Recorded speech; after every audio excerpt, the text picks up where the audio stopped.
Sawadee Kap. Hello and welcome to Daily Wisdom, Walking the Path with the Buddha. Today is Saturday. It's our Pali Canon in English study group where we're learning the words of the Buddha through the Pali Canon translated into English.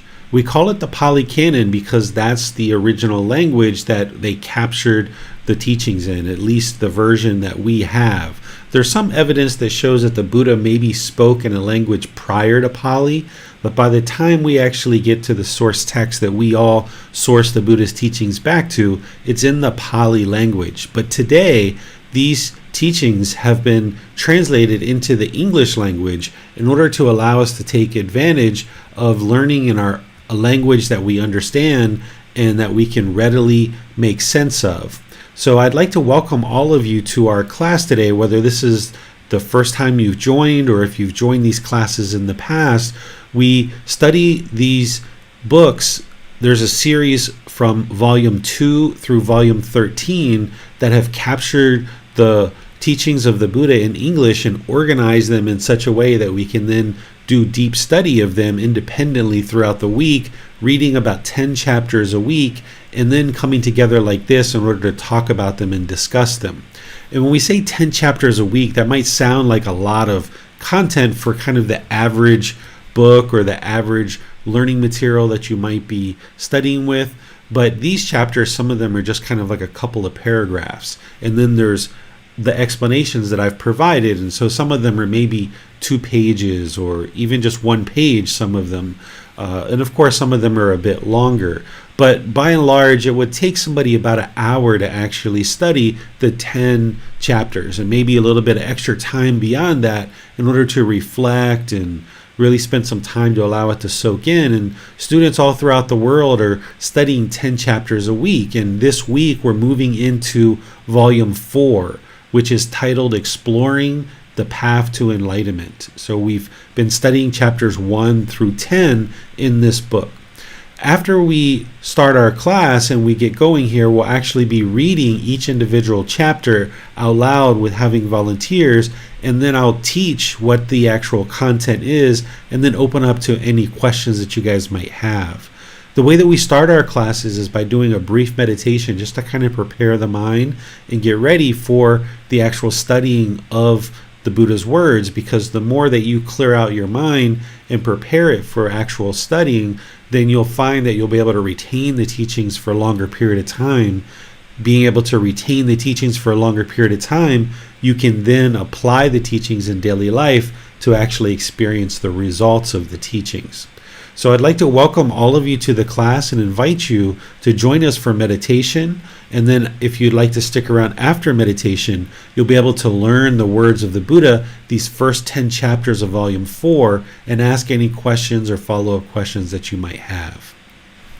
So let's go ahead and get the body ready for meditation. Typically, we do seated position in this class because it works out really well with online teaching, but you could also do standing position or even lying position if you like. Just make your lower body comfortable, your hands and arms comfortable in your lap with your upper body nice and erect. This helps to keep the mind attentive and alert. And then just close the eyes and start breathing in through the nose and out through the nose. Taking some nice gradual breaths. Breathing in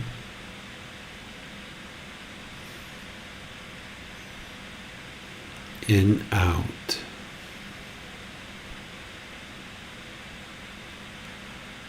Breathing in, experiencing the full breath,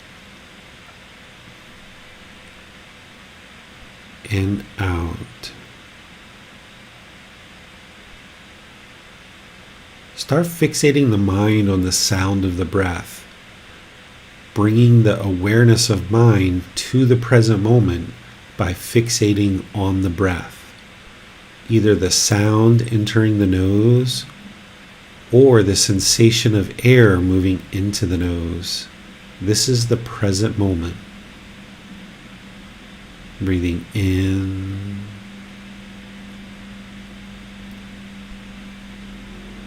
and out. Wherever you notice that the mind is not on the breath, cut that off, let it go, and come back to the breath, the present moment. Breathing in and out. I'm going to do some chanting just to ease us into meditation a bit. You're welcome to join with these chants if you know them. And then after the chants, just continue to focus on the breath. Anytime you observe that the mind is not on the breath, cut that off, let it go, and come back to the breath.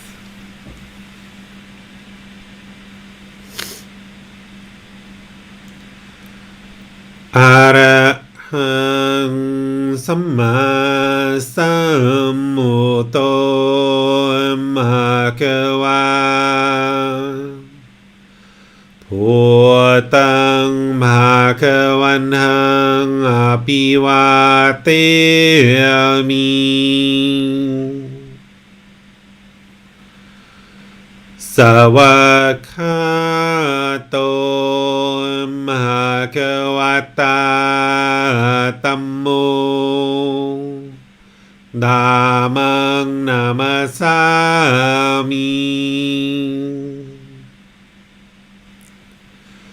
Supatipano Bhagavato Sāvaka Saṅgho Saṅghang Namami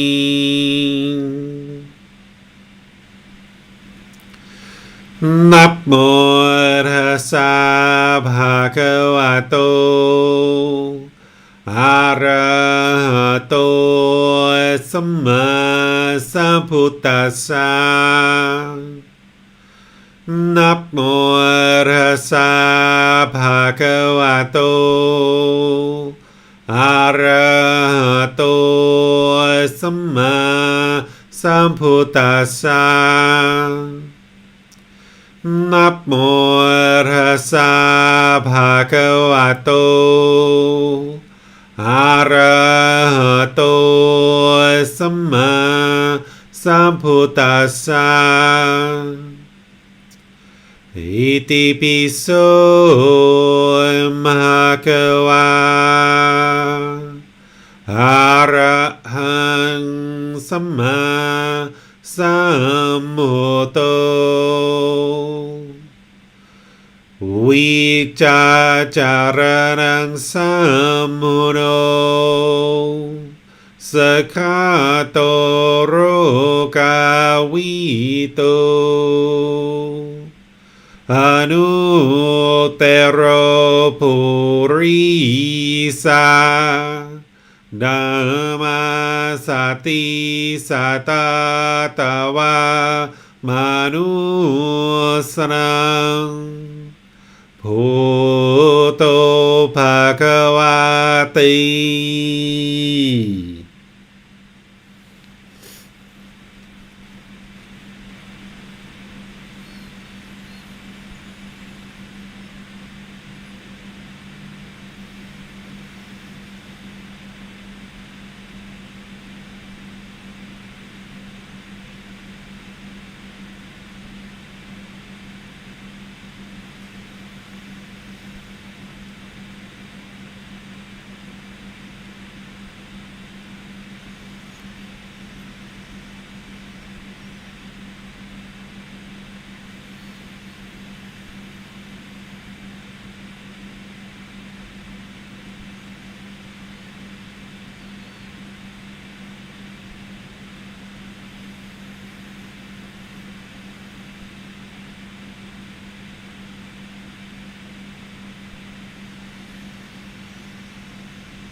อะระหังสัมมาสัมพุทโธภะคะวาพุทธังภะคะวันตังอะภิวาเทมิสวากขาโตมหะคะวะตาธัมโมธัมมังนามัสสามิสุปฏิปันโนภะคะวะโตสาวกสังโฆสังฆังนามามิ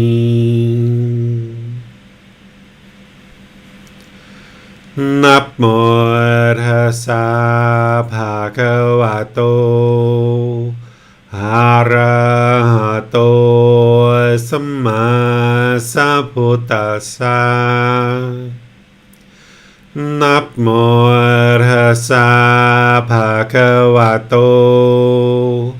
อะระหะโตสัมมาสัมพุทธัสสะนะโมตัสสะภะคะวะโต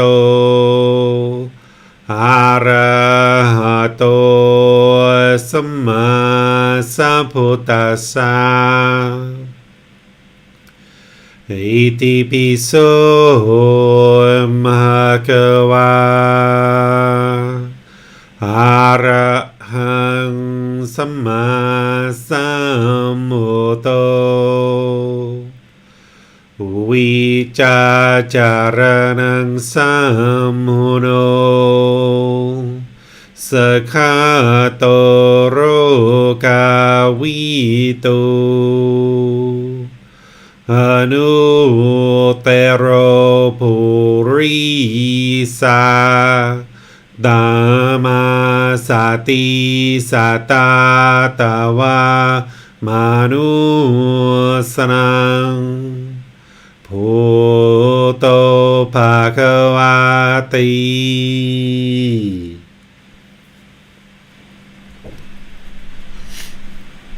Okay, just a short little meditation there. You guys like to bring yourselves out of meditation. If you're doing meditation on your own, you're probably doing upwards of 30 minutes or more, at least working in that direction. These little meditations here are just to kind of top up the mind a little bit as we make our way into class, and just kind of, like I mentioned, just to prepare the mind and help it to retain the teachings longer by ensuring that there's no clutter in the mind before you get started with studying.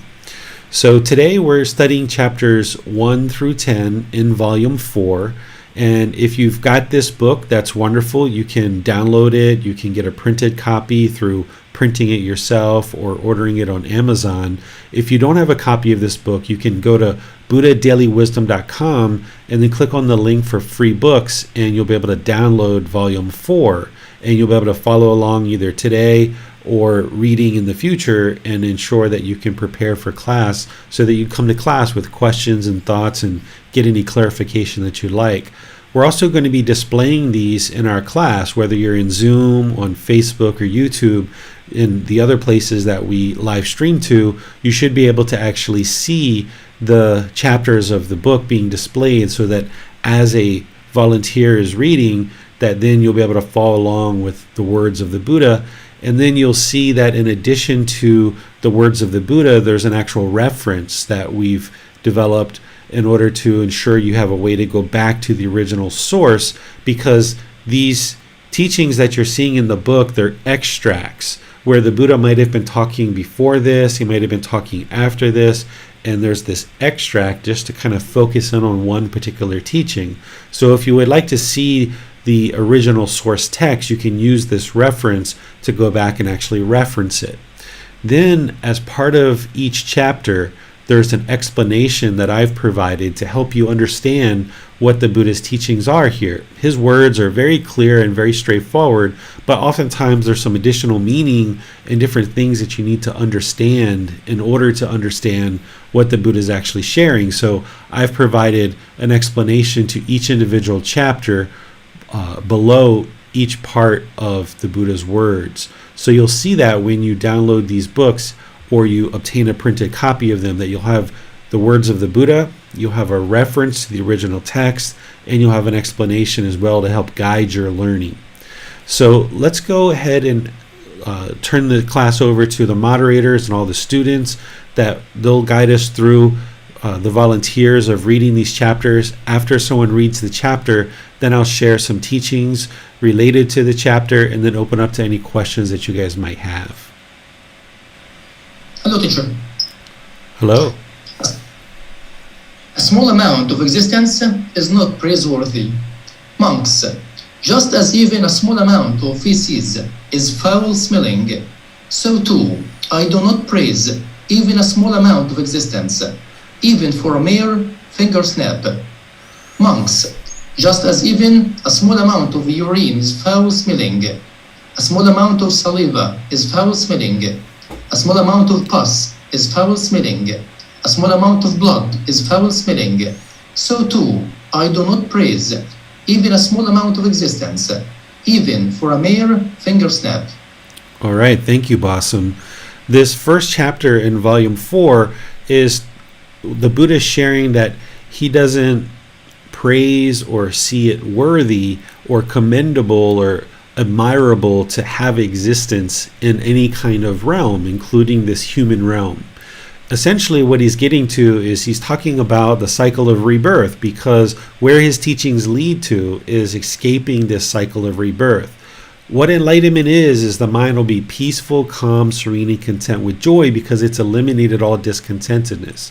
And then in doing so, once a being has attained enlightenment, they'll experience the rest of this life with this peaceful, calm, serene, and content mind with joy for the rest of this life. And then once they die, the Buddha left what happens next as an undeclared teaching.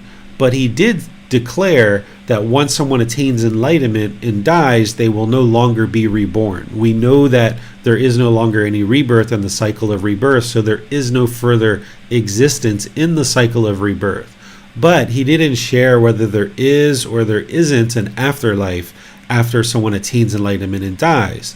So here, what he's essentially saying is that this practice, this path to enlightenment that leads to the elimination of discontentedness, it also leads to the elimination of existence in the cycle of rebirth.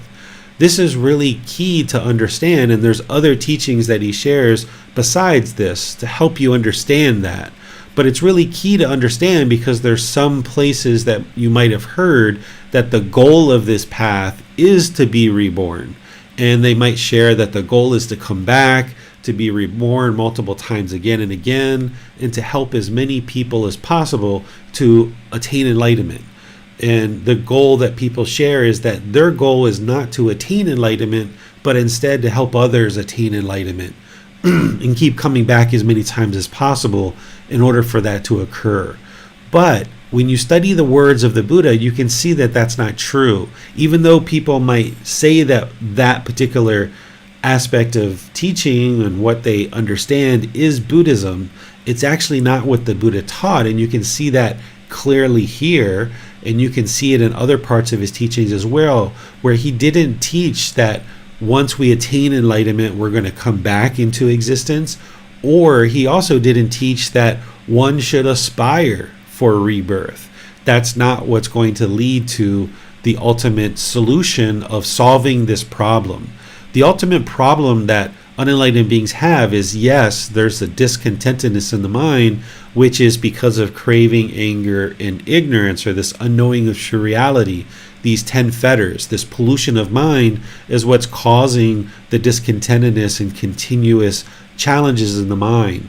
But the larger problem that all unenlightened beings are experiencing is this cycle of rebirth, that we just keep going through, being reborn over and over and over and over again.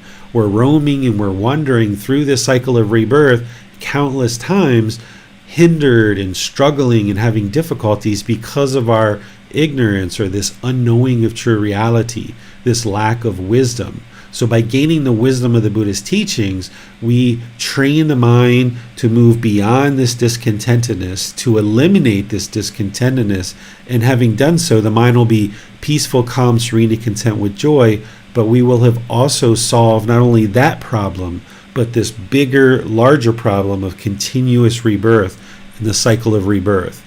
And you can see that clearly here, where the Buddha is saying that he doesn't praise existence even for a mere finger snap. So even for the length of time of a snap of a finger, he doesn't see it praiseworthy or admirable or commendable that one would be continually reborn. So let's see what questions you guys have about this chapter.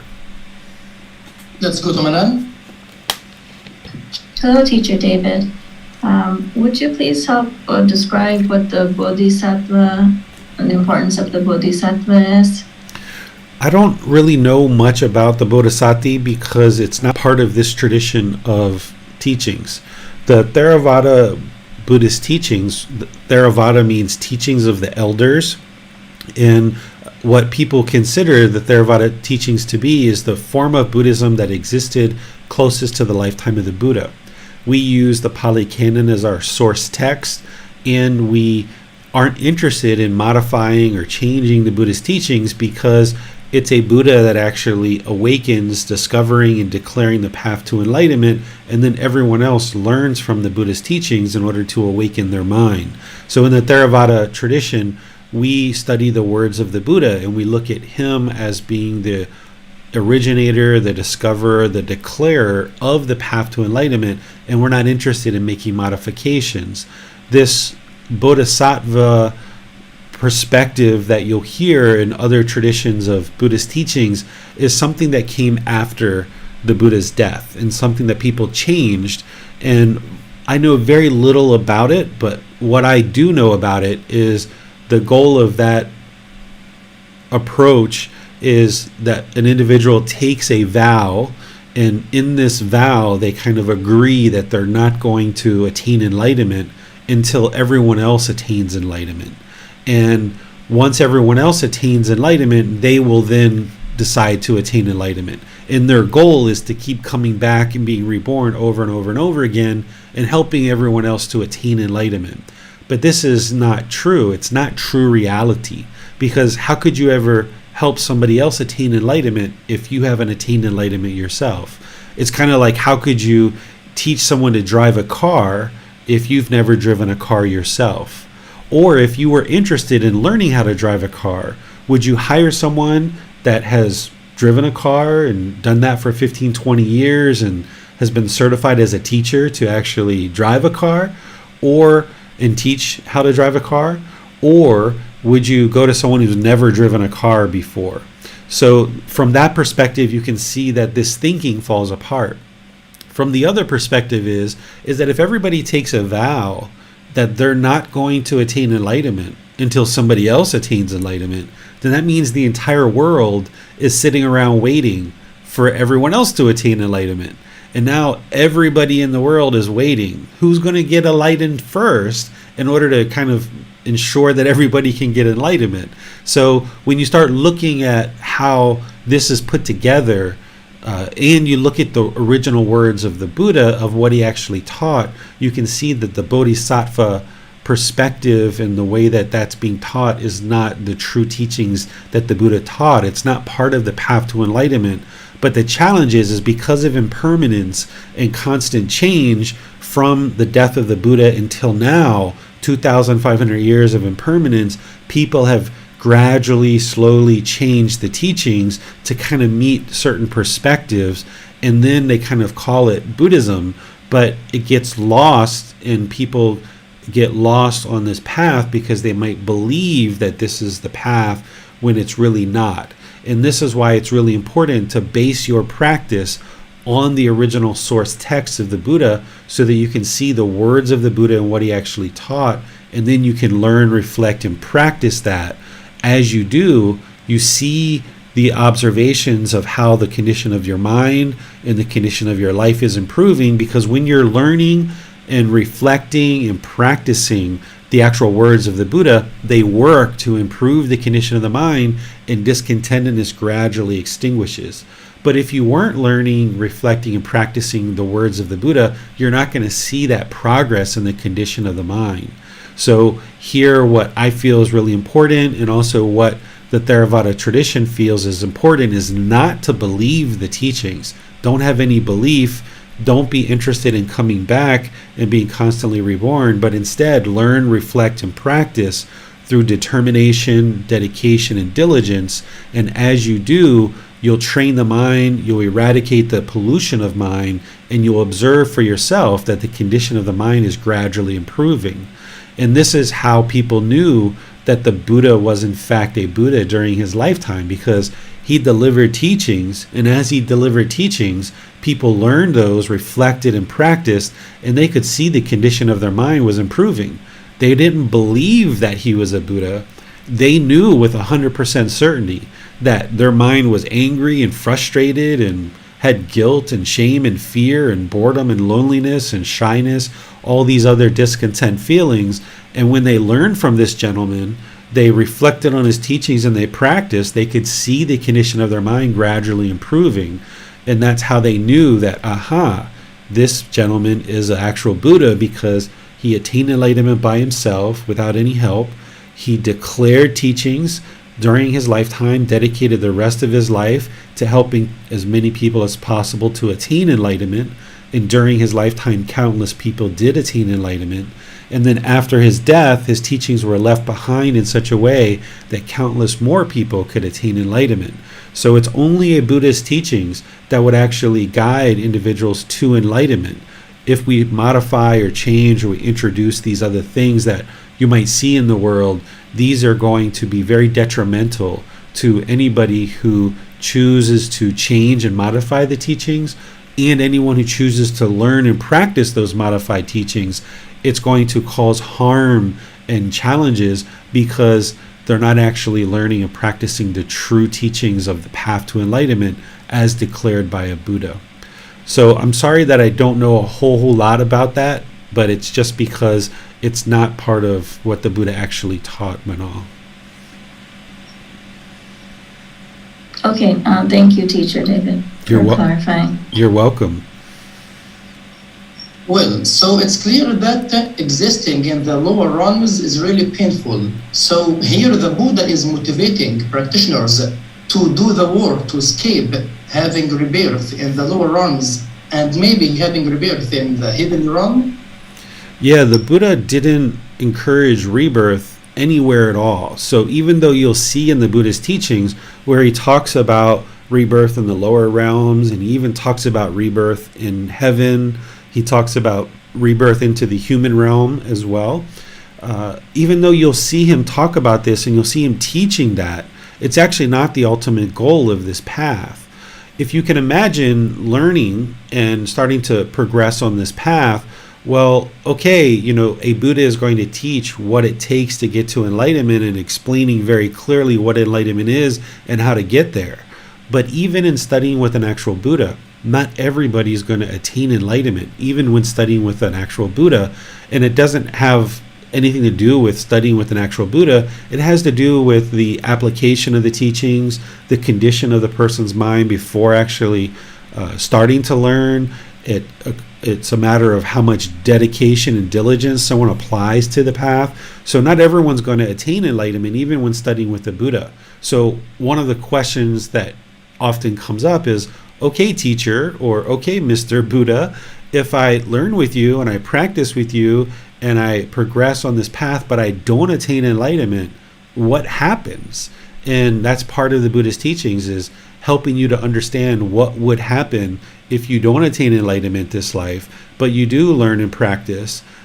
What is going to be the result of that? So you'll find in this book series, you'll find in the original source text of the Pali Canon teachings describing rebirth and how rebirth occurs into these various realms.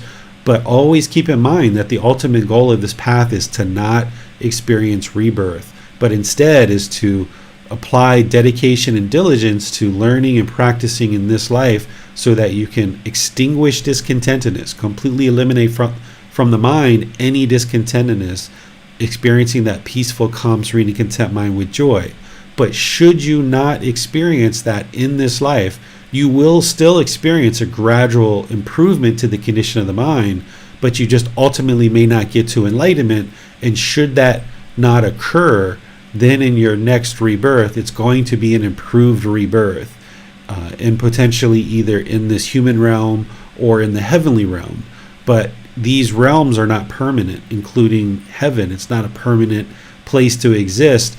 Those beings are still in the cycle of rebirth, can continue to be reborn, and may even fall down to the lower realms. So the wise practitioner would apply effort and energy in this life to learn, reflect, and practice to escape and eliminate the cycle of rebirth, which includes the elimination of discontentedness.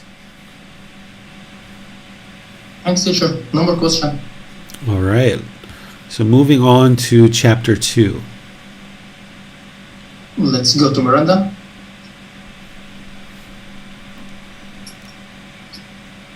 One who is engaged is unliberated. One who is disengaged is liberated. Monks, one who is engaged is unliberated. One who is disengaged is liberated. Consciousness, monks, while standing, might stand engaged in form, based upon form, established upon form. With a sprinkling of excitement, it might come to growth, increase, and expansion. Or, consciousness, while standing, might stand engaged with feeling, based upon feeling, established upon feeling.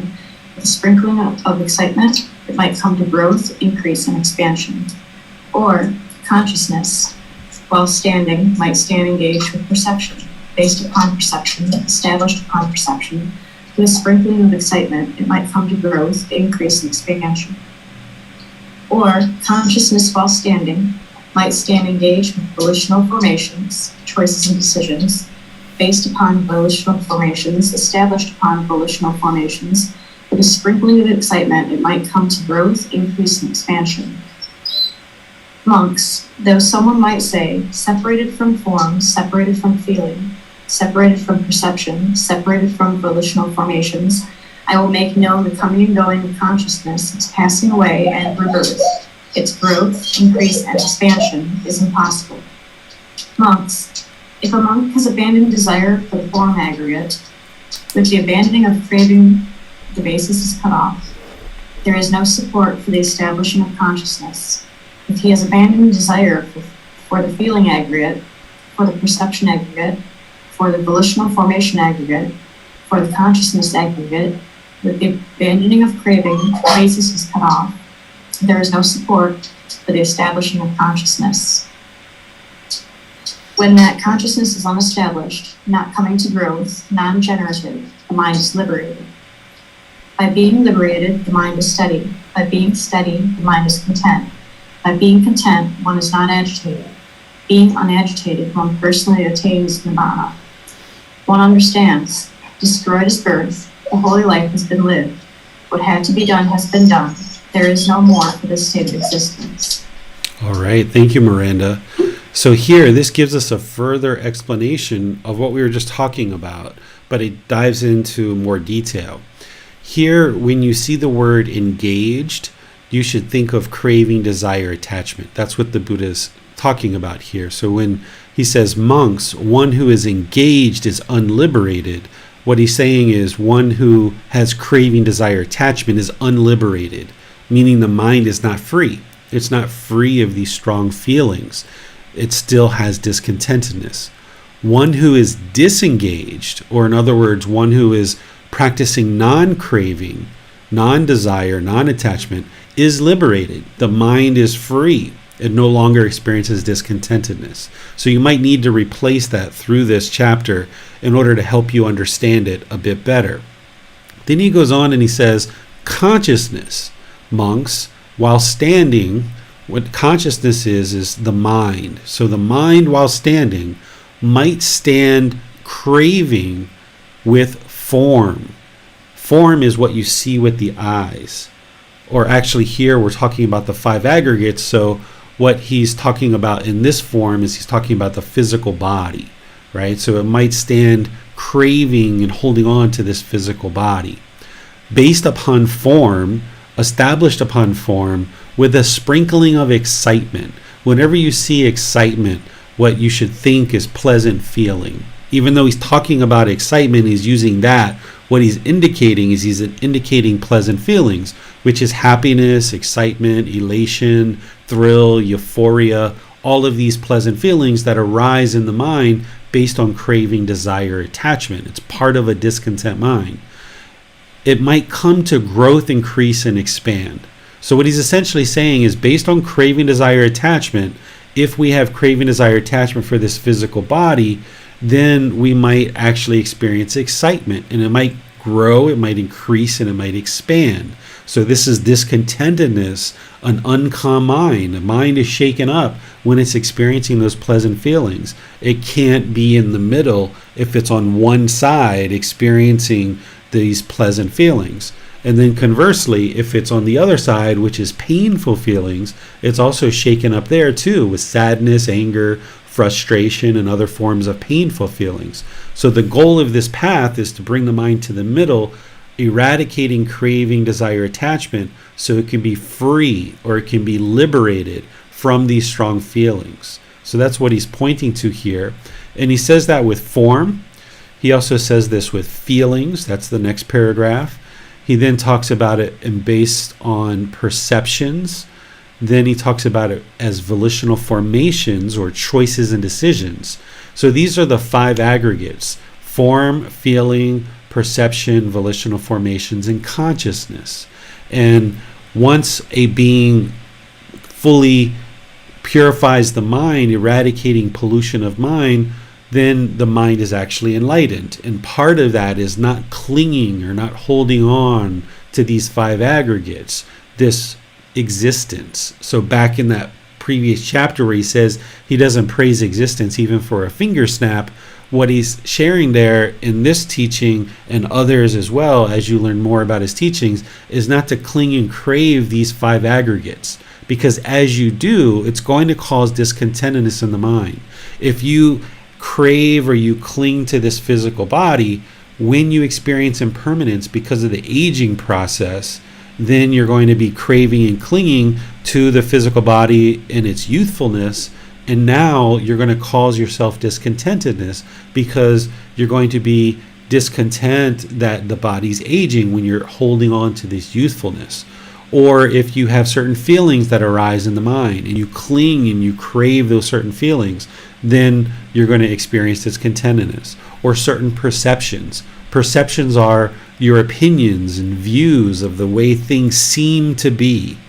They could be misperceptions. And if you cling and hold on to your misperceptions, then you're going to be making decisions based on false information, which is going to lead to unwholesome results. So what a wise practitioner would do is not cling and hold on to your perceptions and your maybe false beliefs, your false opinions, your false views, but instead always seek the truth, asking questions in order to get to the actual truth so that you're not clinging to your perceptions. Same thing if you're clinging to volitional formations or your choices and decisions. If there are certain choices and decisions that you're looking to make and you cling and hold on to those, it's going to cause discontentedness in the mind. And same thing as if you hold on to the consciousness or the mind itself, it's going to lead to discontentedness. So you need to understand the five aggregates and make sure that you don't cling or hold on to them, because it's only going to cause discontentedness. This next paragraph, the Buddha says, monks, though someone might say separated from form, feeling, perception, volitional formations, and consciousness, these are the five aggregates, that it's passing away in rebirth, its growth, increase, and expansion is impossible. So here what the Buddha is saying is just separating the mind from form, feeling, perception, volitional formations, and consciousness, it's not going to lead to the elimination of discontentedness. It's not going to lead to the elimination of rebirth. Because separating from a certain object is the first step to eliminate craving or clinging, but it doesn't actually eliminate the craving or clinging. So for example, say I was craving or clinging something like alcohol, and I was always drinking and ingesting alcohol. Just stopping to drink alcohol is the first step to eliminate any kind of craving or clinging to the alcohol. But just separating oneself from the alcohol or the drugs or whatever it is that one's ingesting doesn't actually eliminate the craving, desire, attachment, because the craving, desire, attachment isn't the object of the alcohol. What the craving, desire, attachment, or the clinging is, it's in the mind. It's a mental longing with a strong eagerness. So in order to eliminate this cycle of rebirth, in order to eliminate discontentedness and liberate the mind, you can't just separate from certain objects. You actually have to train the mind to eliminate the mental longing with a strong eagerness. And in some situations, the first step is to separate from the actual object itself. And then something like alcohol, you need to train the mind to not crave that and gradually eliminate the mental craving, the mental clinging, that mental longing with a strong eagerness. And then ultimately you will have eliminated that clinging, which will bring more clarity to the mind, and it'll bring a better amount of mental clarity that you'll then be able to use in your life. With other things that aren't unwholesome, something like maybe like chocolate cake, or maybe there's something else. Maybe you're clinging to your phone, or you're craving your mobile phone, and you're always on your phone. You may need to go through a period of time where you separate yourself for elongated periods of time from your phone, and that's going to help, but that doesn't fully cure the craving, desire, attachment in the mind. You then have to actively work to eliminate that from the mind. And then ultimately, as you eliminate that from the mind, you then end up engaging with the phone and using the phone at different times, but you do it without craving, without desire, without attachment, without clinging. So there are certain things that you'll need to separate the mind from for a period of time, but then you'll end up going back to and start using at different times, and that's okay because it's not going to lead to unwholesome results. But then there's other things like alcohol and drugs and things like this that you need to separate from. You need to eliminate the craving, desire, attachment, and then you'll never go back to it again. So this paragraph here, the Buddha is saying, is just separating yourself from these five aggregates isn't going to lead to the elimination of discontentedness and the elimination of the cycle of rebirth. And here he says, monks, if a monk has abandoned the desire for form aggregate, with the abandon of craving, the basis is cut off. There is no support for the establishing of consciousness. If he has abandoned desire for feeling, perception, volitional formations, consciousness, with the abandoning of craving, the basis is cut off. There is no support for the establishing of consciousness. When that consciousness is unestablished, not coming to growth, non-generative, the mind is liberated. So here he's clarifying and helping you see that it's not just separating from these things. It's not the object itself that is the craving, desire, attachment. It's in the mind. It's this mental longing and strong eagerness, and cutting that off and letting it go is part of what we do when we train in meditation, and then training in daily life the same way. That's how you ultimately eliminate craving, desire, attachment. And that's how you get to this liberated mind where it's free of these strong feelings. And then here he gives a little bit of a synopsis of what it's like to attain enlightenment. So by being liberated, the mind is steady, right? It's steady, it's stable, it's unshakable. By being steady, the mind is content, right? It's peaceful, calm, serene, and content with joy, right? By being content, one is not agitated. So agitation is part of discontentedness, right? Frustration, irritation, annoyance, agitation. So being content, with the mind being content, it's liberated from discontentedness. It's liberated from craving, desire, attachment. One is not agitated. Being unagitated, one personally attains nibbana, or enlightenment. That's what nibbana means. And now this connects to the chapter that we were studying previously. So having attained enlightenment, right? One understands destroyed is birth, meaning there's no longer any rebirth once someone attains enlightenment. Destroyed is birth. This is the ultimate goal of the Buddhist teachings, is to eliminate discontentedness and no longer experience rebirth in the cycle of rebirth. That's why he says here, the holy life has been lived. So in other words, you've learned, reflected, and practiced, and now you've lived this very wholesome life. What had to be done has been done. What you have to do in order to get to this enlightened mental state is eliminate pollution of mind. So what had to be done has been done because the mind is enlightened. So it's been cleared out. All the conditions that are causing the unenlightened state have been eliminated. Now the mind is unconditioned, experiencing this peaceful, calm, serene, and content mind with joy, the enlightened mental state. What had to be done has been done.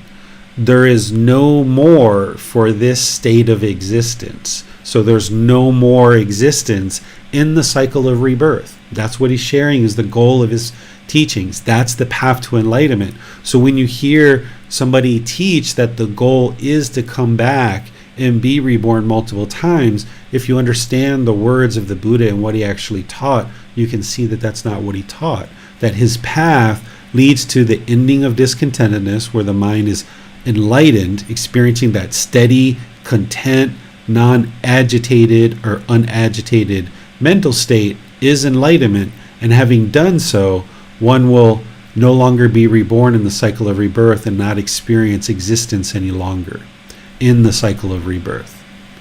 What questions do you guys have on this chapter? Manan has a question. Let's go to her. Yes, I was focusing on the word agitated here.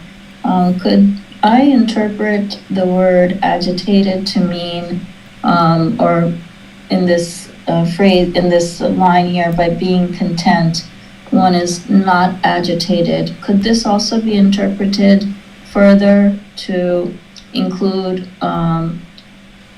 elimination of craving? Is that equivalent to this not being agitated? In order to get to the point where the mind isn't agitated, you would have to eliminate craving, desire, attachment.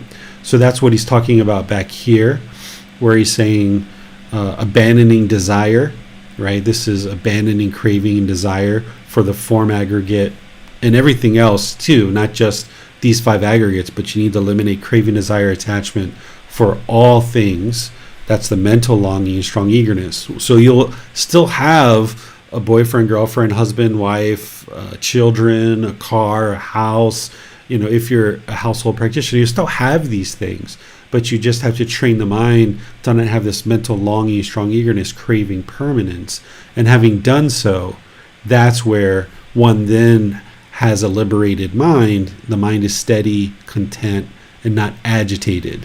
So you can insert into that agitated, you could insert into one is not frustrated, one is not irritated, one is not feeling guilt or shame or fear, one is not bored or lonely, one is not sad, one is not angry. You can insert any discontent feeling into that you'd like. He's using agitated here, but you could really insert any discontent feeling into there that you'd like. Because once you eliminate craving, desire, attachment, you're no longer going to experience any discontentedness because the mind is content. Okay, so from my understanding, the word agitated is more a reference to the state of the mind and not specifically craving and a longing. Exactly, correct. So it's the feeling, the discontent feelings. So another way to say this is by being content, one is no longer going to experience discontent feelings. You know, being no longer experiencing discontent feelings, one personally attains nibbana. But in order to get to that elimination of discontent feelings, there has to be the extinguishing and elimination of craving, desire, attachment. Thank you. And also, follow-up was if the word agitated can be interchanged with excitement, would that also be applied here? Exactly. There's no longer these conditioned feelings where a pleasant feeling like excitement is going to arise. The mind's still going to have joy. It's still going to enjoy life. It's going to enjoy life much more when it's enlightened, but it's no longer going to base its inner feelings on these conditioned experiences. Because what craving, desire, attachment is doing is saying, I want this new pair of shoes in order to feel excited. And if I get these new pair of shoes, I'm going to feel excited. And if I don't get these new pair of shoes, I'm going to be angry. I'm going to be sad. I'm going to be frustrated. I'm going to be agitated. I'm conditioning my inner feelings on this craving, desire, attachment of getting the shoes. But one who's attained enlightenment no longer has those craving, desire, attachments.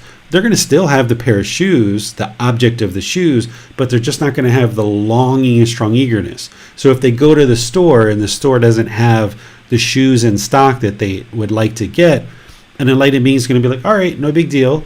One of the shoes is going to be in. I'll come back and get them. Or is there another shoe store that I can get those from? I'll just go get them from another store. An unenlightened being is going to be angry or going to be sad or frustrated or irritated or agitated when that store doesn't have the shoes because of this craving, because of this longing, this mental longing. The mind's craving permanence and it's uncomfortable. It's discontent with the fact that it's met with impermanence because the unenlightened mind doesn't understand impermanence.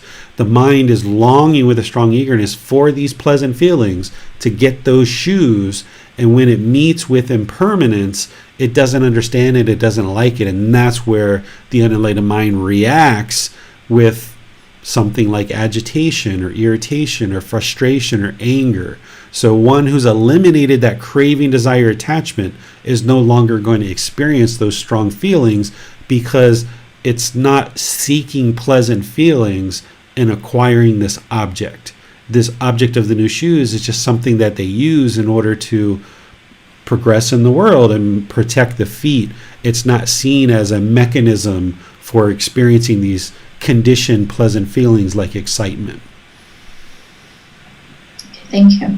You're welcome. No more question, teacher. All right, so on to chapter 3. Yeah, let's go to Manal for chapter 3. One dwelling with craving as a partner. Venerable Sir, in what way is one dwelling with a partner? There are Megajala forms recognizable by the eye that are desirable, lovely, agreeable, pleasing, sensually enticing, tempting. If a monk seeks excitement in them, welcomes them, and remains holding to them, excitement arises. When there is excitement, there is obsession of mind. When there is obsession of mind, there is bondage. Bound by the fetter of sensual desire, Migjala, a monk is called one dwelling with a partner. There are Migjala, sounds recognizable by the ear, odors recognizable by the nose, flavors recognizable by the tongue, physical objects recognizable by the body, mental, enticing, tempting. If a monk does not seek excitement in them, he is called a lone dweller. Megajala, even though a monk who dwells thus lives in the vicinity of a village, associating with male and female ordained practitioners, with male and female household practitioners, with kings and royal ministers, with sectarian teachers and their disciples, he is still called a lone dweller. For what reason? Because craving is his partner, and he has abandoned it, therefore he is called a lone dweller. Okay, thank you, Manal. Zoom kind of reset for me. Speaking of impermanence, I had to log back in, so I didn't get everything that you were reading, but anybody who has this chapter 3 should be able to see what we were just reading in the class. But now that I'm plugged back in, let me just share the teachings here that the Buddha is talking about. Is he's talking about this person dwelling with a partner versus someone who's a lone dweller. And this partner that he's talking about is craving, desire, attachment. And he's saying if the mind has this craving, desire, attachment, that's the partner that they're dwelling with. The mind's going to experience certain forms through the eyes, certain sounds through the ear, certain odors through the nose, certain flavors in the tongue, certain physical objects coming in contact with the physical body, and certain mental objects in the mind. These are the 6 sense bases. And as long as there's craving, desire, attachment through these 6 sense bases, then there's going to be this arising. Here he's talking about excitement, the pleasant feelings. But we also know there's going to be painful feelings and feelings that are neither painful nor pleasant. But here he just happens to be honing in on the pleasant side, because that's what the mind is chasing after. The unenlightened mind is chasing these pleasant feelings. And if the mind obtains the objects of its affection, this obsession of mind that he's talking about, then it's going to experience these pleasant feelings. But if the mind doesn't experience the obtaining of these objects of its affection, it's going to experience these painful feelings, or these feelings that are neither painful nor pleasant. So if you ever think about how the mind can be obsessed, right? If you've ever been interested in buying a new pair of shoes, but it wasn't just an interest in a new pair of shoes, it was almost like this obsession that you had with this new pair of shoes, or you had this obsession with this boyfriend or girlfriend, or you have this obsession about a new car, where you just kind of ruminate over this, maybe even have a difficulty sleeping at night. Or maybe it's the first thing you think about when you wake up, of obtaining this object of the mind's affection. And the mind thinks that if I just get that object of my affection, everything will be perfect. And you maybe acquire that object and you feel these temporary pleasant feelings of excitement or thrill, euphoria, but then they fade away, and now the mind's chasing after the next obsession of mind. And the Buddha's saying, when the mind's obsessed, there's this bondage, right? The mind is fettered, it's tainted, it's polluted, it's not liberated, it's bound in this cycle of rebirth. And he's saying, because of this fetter of sensual desire, the mind is bound, it's unliberated. And this is one of the major fetters that the mind experiences, and that's causing this constant discontentedness, is this craving through the 6 sense bases. And the Buddha is saying this is someone who's dwelling with a partner, that craving, desire, attachment is the partner. And then he goes on to explain someone who has abandoned craving, desire, attachment. Because craving is his partner and he has not abandoned it, therefore he is called one dwelling with a partner, right? And then he goes into saying, okay, let's eliminate this craving, desire, attachment. And having done so, one is a lone dweller. One is not dwelling with this partner any longer. So when there is no excitement, there is no obsession of mind, right? And there's no bondage in the mind. And this is what he's getting to here at the end, where he's basically sharing with his students that it's important to eliminate the craving, desire, attachment, and having abandoned it, one is then called a lone dweller. So let's see what questions you guys have on this chapter. Let's go to Manal for Facebook questions. Yes, Amina has a question on Facebook. She asks a question about perception. When the mind is unsteady and easily bothered by what is, I'll repeat. A question about perception. When the mind is unsteady and easily bothered, what is the antidote in the moment? For example, there is someone who illegally dumps their garbage in front of where we live.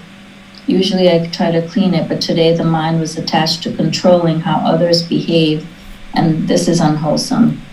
Would like to be able to let go and have a steady mind. What is the guidance in a small episode like this? Yeah, so it's all the same things, Amina. It's craving, desire, attachment that's producing the discontentedness in that situation. And there's no instant pill, right? There's no instant fix. That's not the way the Buddhist teachings work. It's a gradual training of the mind through breathing mindfulness meditation, through practicing generosity, that gradually trains the mind to eliminate craving, desire, attachment. Then when you've got that underway on a long-term basis, then when you're aware that the mind becomes discontent because of a certain craving, like today, you observe, whoa, the mind's craving for this garbage to be disposed of in a certain way. And yeah, there's some agitation, there's some irritation there based on this craving that exists in the mind. So obviously keeping with the breathing, mindfulness, meditation, and generosity, but then actively train the mind to separate from craving things to be a certain way, separate from it, and then actively eliminate it from the mind. That you need to understand that not everyone's going to function in the world the way that you want them to function, and it's not your job to go around and convince people to do things in a certain way. That's not what you're looking after. That's not what your goal is. What your goal is to train the mind that if someone puts the garbage in the appropriate spot, great, that's fine. But if someone doesn't, then that's their decision. That's their unwholesome decision. And now they're going to experience the results of that. And if you need to make some wise decisions as part of it, if it's affecting you, then you can do that. But allowing the mind to get shaken up because of somebody else's decision of not disposing trash properly is one's own craving, desire, attachment. And you've got to find a way to let that go and ensure that you're not craving for things to be a certain way. But in the moment when you're discontent, you've got to cut it off and let it go. You've got to cut off and just realize that's your own craving and just let it go. But that's sometimes easier said than done, depending on how significant the craving is. So that's why breathing, mindfulness, meditation, and generosity is that generalized training that you work towards to make it easier for you to cut off and let go as the mind is longing for things to be a certain way, and you observe that in the moment. That's where you apply right effort and you cut that off, let it go, and take the mind in the opposite direction and just train the mind that it's not going to get the objects of its affection. It's not possible for the mind to permanently get the objects of its affection, and the best thing you can do is train the mind to let it go. Well, no more question, teacher. All right. So chapter 4. Yes, the next volunteer is Miranda. Holy life is lived for the abandoning of existence. This world is burning. Harmed by contact, it calls disease a self. By whatever means it understands anything, it becomes otherwise than that. Becoming otherwise, the world is attached to becoming harmed by existence, and yet has excitement in that very existence. Where there's excitement, there is fear. What one fears is stressful. This holy life is lived for the abandoning of existence. Whatever ascetics or Brahmins say that liberation from existence is by means of existence, all of them are not released from existence, I say. And whatever ascetics and Brahmins say that escape from existence is by means of non-existence, all of them have not escaped from existence, I say. For this stress comes into play in dependence on every gained material possession. With the ending of every craving and desire, there's no stress coming into play. Look at this world. Beings afflicted with thick ignorance, unknowing the true reality, are unreleased from passion for what has come to be. All levels of existence, anywhere, in any way, are impermanent, stressful, and subject to change. Seeing this as it's come to be, with right wisdom, one abandons craving for existence and doesn't have excitement in non-existence. From the total ending of craving comes fading and elimination without remainder, liberation, enlightenment. For the monk who is liberated through lack of craving and desire, there's no further existence. He has conquered Mara, won the battle, having gone beyond existences, such. All right. Thank you, Miranda. So here, this is combining a few things that we've been discussing so far. This particular teaching came about after the Buddha went away and he meditated for 7 continuous days. He emerged from this meditation and basically declared the world is burning, right? The world's on fire. That this world, the unenlightened beings, has this disease of the self, this personal existence view, this first fetter as part of the 10 fetters. He's saying this is a disease, having this personal existence view or this self, that it's causing this massive amount of discontentedness in the world, and the world is essentially burning. You can think about the three fires here: craving, anger, and ignorance, or the unknowing of true reality. We call those the three poisons, the three unwholesome roots, but we also call them the three fires, and depending on how you're talking about things, you might use the different ways of referencing them. The three poisons, we talk about antidotes. What are the antidotes? Or the three unwholesome roots, we talk about what are the wholesome roots to remedy these. Or with the three fires, we talk about what is it to extinguish these three fires. So the Buddha sometimes uses different analogies depending on how he's referencing craving, anger, and ignorance, or this unknowing of true reality. He also starts saying, here that the world is attached and being harmed by existence, that existing in this cycle of rebirth, we continue to experience this discontentedness and this harm over and over again, but yet we find excitement in this very existence. So the mind is craving and clinging to existence, but yet people talk about how miserable it is to exist in the world, right? But yet people want to exist, so they keep existing over and over and over again in this cycle of rebirth. And the Buddha is saying, okay, if we allow this craving for existence to arise, this excitement, then as long as there's this craving, desire, attachment, yes, there's excitement, but there's also going to be fear. So you have to see both sides of the equation here. Oftentimes the unenlightened mind just sees the pleasant feelings and chases after the pleasant feelings, the excitement. But it doesn't realize that by chasing after the pleasant feelings, you're inviting in the painful feelings like fear and like stress and anger and guilt and shame and all these other discontent feelings. So now the Buddha goes on and saying, okay, this holy life has been lived for the abandoning of existence. Once again, making it clear that the goal is to attain enlightenment, get to this content mind, and abandon existence, eliminating this whole rebirth and the cycle of rebirth. And then as part of what he was teaching, there were other communities, ascetics and Brahmin, who were teaching different things, very different than what the Buddha was teaching. So he was kind of like that outlier, right? He was like the black sheep that was teaching something very different than what others were teaching at the time of his life, where people have been kind of led to believe one thing or another. Here he comes with all this truth, helping people to observe the truth through their own independent verification of his teachings, and see the truth that those teachings lead to the elimination of discontentedness. The mind can be liberated from discontentedness. But there were people during the lifetime of the Buddha, as there are now, saying that in order to escape existence, you need to actually exist in order to escape existence. This is kind of what we were just talking about with this bodhisattva idea. Like, how can you escape the cycle of rebirth if you're in existence? You can't do that. It doesn't work.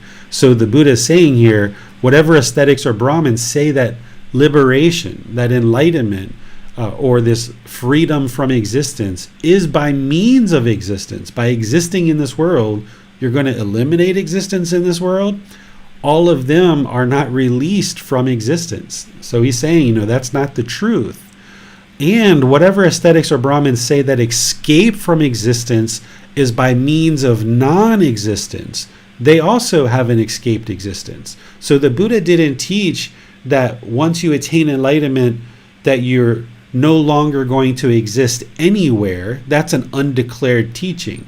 But he did say that there's no longer any rebirth. So oftentimes people confuse this and they think that by attaining enlightenment that they've extinguished existence. And yes, you're no longer existing in the cycle of rebirth. But the Buddha never taught what comes next after enlightenment. And that's part of what he's saying here, but he says it more clearly in other parts of his teachings. So he's not saying that we should exist and we should aspire for existence, but he's also saying that you shouldn't crave and cling to non-existence. Because if you crave non-existence, then the mind's not liberated. That's what he's saying here. So you can't crave existence and you can't crave non-existence because there's still craving in the mind. Therefore, it's still going to experience discontentedness and continued existence. And then he goes on with some more talking here about ending craving and desire. He talks about beings being afflicted with this thick ignorance or unknowing of true reality. This is essentially the main component that's keeping the mind in the unenlightened state. Craving, desire, attachment is what's causing discontentedness, but it's ignorance of that craving, desire, attachment that's causing the discontentedness, that the mind keeps experiencing discontentedness and it keeps experiencing continuous rebirth. If we didn't have this ignorance, if we had wisdom to understand that we're causing our own discontentedness because of craving, desire, attachment, then we would take wise steps in order to eliminate craving, desire, attachment, in order to eliminate discontentedness. But because the unenlightened mind has this thick ignorance, this unknowing of true reality, unenlightened mind is going to go around and blame other people. I'm angry because of you, or I'm frustrated because of this. You're causing it. People will oftentimes blame others or blame the situation. They're not practicing right view. They're not fully established in right view because of this thick ignorance or this unknowing of true reality.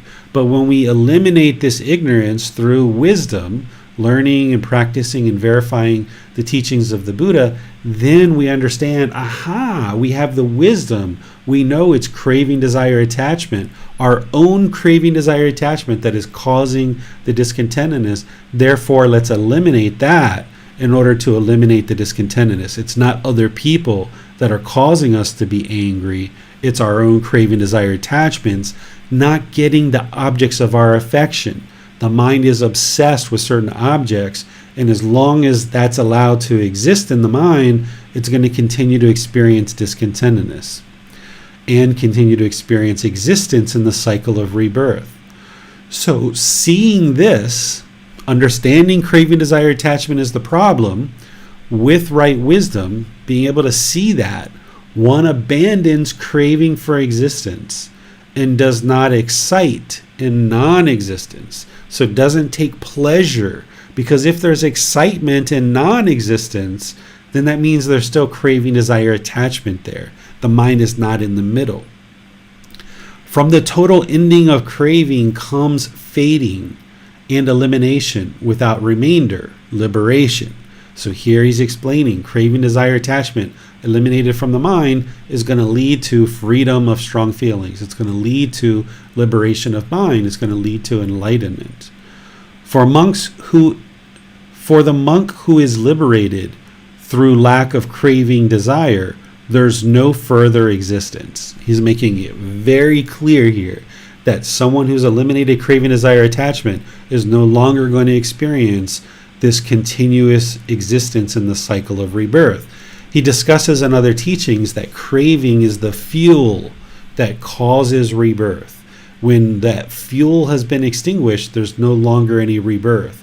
So if you think about the logs in a fire, that once that fire is extinguished, if there's a spark that comes out of that fire and it lands somewhere else, it's going to ignite a new fire.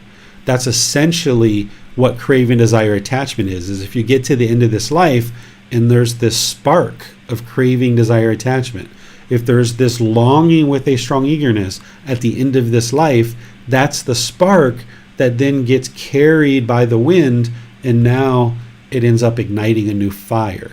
And the idea is that if you extinguish the craving, desire, attachment in this life, then there won't be any more sparks that are going to ignite the next life. And you can end the misery and the despair and the displeasure in this life. And you'll know that you're doing that because you'll see a gradual diminishing of discontentedness in this life as you train the mind more and more.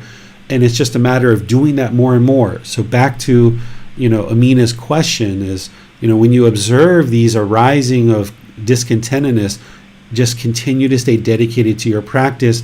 cutting off that discontentedness, cutting off that craving, eliminating the desire, and then more and more the mind's discontentedness will diminish, and then you just need a more and more time frame to really soak these teachings into the mind, eradicate these pollutions of the 10 fetters, and then having done so, the mind will experience this peaceful, calm, serene, content mind with joy more and more for longer and longer periods of time.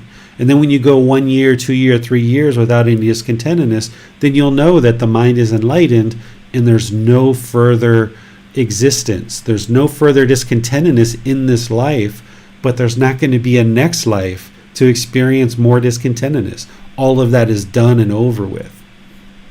And then lastly, he talks about here that one who's attained enlightenment has conquered Mara. This is that evil being who motivates unskillful conduct and is looking to create harm and havoc in the world. This being is the being that kind of oversees the realm of hell and the realm of afflicted spirits, and is always trying to influence the mind of unenlightened beings to do harmful things. It's still the being who is making the decision to do those harmful things, but Mara is going to be there and try to entice somebody in order to do those harmful things. But once somebody's attained enlightenment, they've conquered Mara, they've won the battle, right? Having gone beyond existences, no longer experiencing existence in the cycle of rebirth. And then the Buddha just finishes it with, such is the way that it is. This is just the way that it is. He's not making apologies. He's not trying to ask somebody to believe him. He's not trying to convince somebody through forceful means. He's just saying, here's the truth. And then if somebody would like to independently confirm that through their own verification, then all of his teachings in his path helps us and guides us to independently verify these teachings that what he's saying is 100% the truth. So what questions do you guys have on this chapter? No question this time, teacher. All right. So now we go to chapter 5. The next volunteer is Manal. With destruction of excitement and craving comes destruction of discontentedness. A monk sees as impermanent the I, which is actually impermanent. That is his right view. Seeing rightly, he experiences a fading away of strong feelings. With the destruction of excitement comes destruction of craving. With the destruction of craving comes destruction of excitement. With the destruction of excitement and craving, the mind is said to be well liberated. A monk sees as impermanent the ear, the nose, the tongue, the body, the mind, which is actually impermanent. Seeing rightly, he experiences a fading away of strong feelings. With the destruction of excitement and craving, the mind is said to be well liberated. The Buddha repeats the entire statement of the rest, internal sense bases of the ear, nose, tongue, body, mind, and the 6 external sense bases of forms, sounds, odors, flavors, physical objects, mental objects. All right. Thank you, Manal.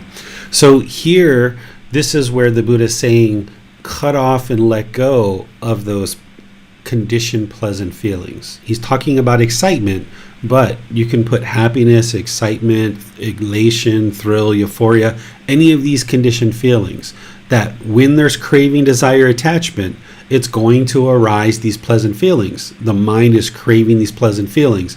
And what he's saying is destroy that. Let go of the excitement. Let go of those pleasant feelings. And that's how you destroy craving. Now, in other parts of his teachings, he talks about breathing mindfulness meditation and other parts of this path. But this is in the moment. So to Amina's question, when you see, if you're looking to get rid of the painful feelings when somebody isn't putting the trash in the right location, when you see somebody putting the trash in the right location, you can't allow the mind to become excited and thrilled or having happiness because you see somebody putting the garbage away in the right location. If you allow the mind to arise pleasant feelings based on this condition, it's only a matter of time before painful feelings arise, because that condition can't be met permanently. The condition of people putting their trash in the right place it can't be met permanently because of the universal truth of impermanence. So if you allow this conditioned feeling, conditioned on people putting trash away in the right location, to arise pleasant feelings, it's only a matter of time that you're inviting in these painful feelings to come later. So the Buddha is explaining here the way to get rid of painful feelings and get rid of craving, desire, attachment is to let go of this excitement that's coming about. And the mind is going to have this craving through the six sense bases. So in Amina's question, the eyes are looking for this form of seeing this person put the trash in the right location. And the Buddha is saying that's impermanent. That can't happen permanently. So not expecting and craving for this to happen permanently, then the mind won't arise this excitement, and therefore it won't arise these painful feelings either. So when the destruction of excitement and craving, the mind is said to be well liberated, that you can be content. If somebody puts the trash in the right spot, fine, peaceful and content. That's nice to see. Someone doesn't put the trash in the right spot, okay, I understand. This is impermanent. We can't expect and crave for this to happen permanently. Otherwise, the mind's going to cause itself this discontentedness. So what questions do you guys have here? No question this time, teacher. All right. Moving on to chapter 6.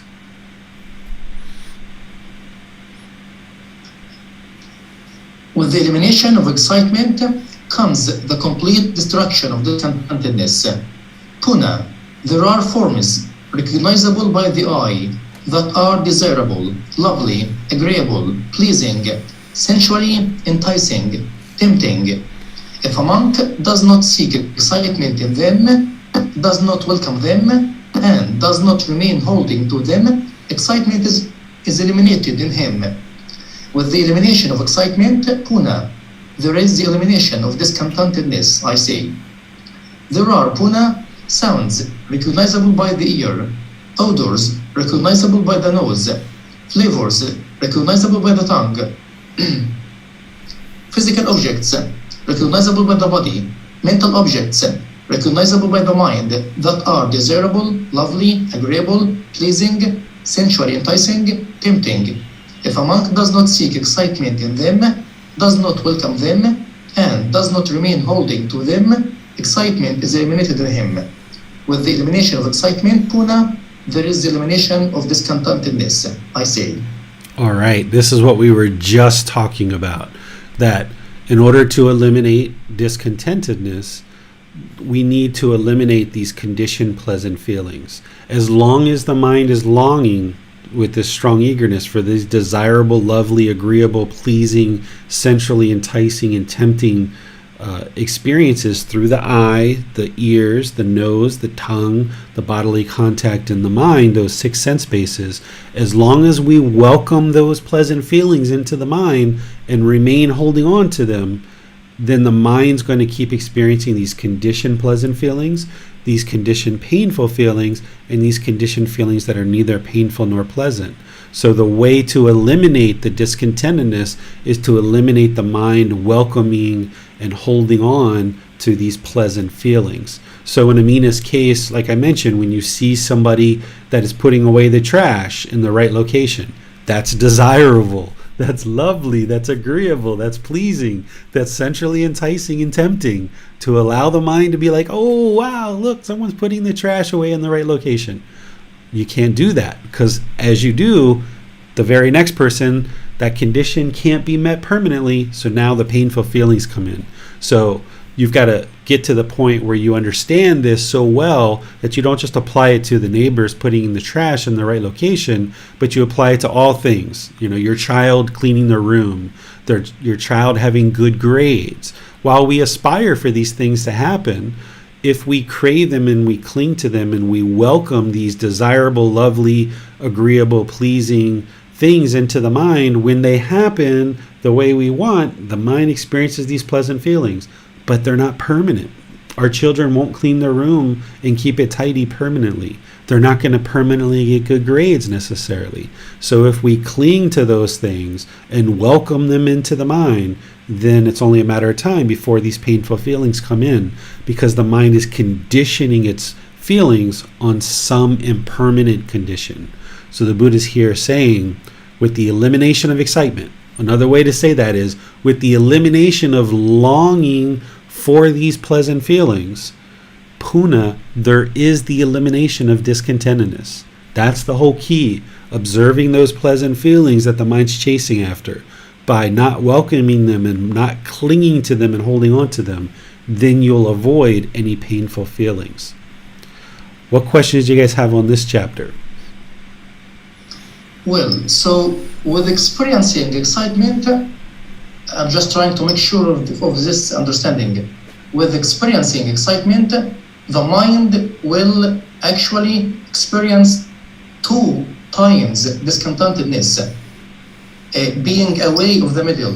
One, when the mind experiences pleasant feelings, and it will, of course, eventually experience painful feelings after this, right? Yes, because if we're basing our feelings on the condition of something happening, when that thing is true and it happens, you're going to experience excitement and pleasant feelings. But that thing can't be true permanently. So because we've conditioned the mind and creating these pleasant feelings based on this condition, when that condition no longer exists, there's going to be painful feelings as a result. It's just a matter of time.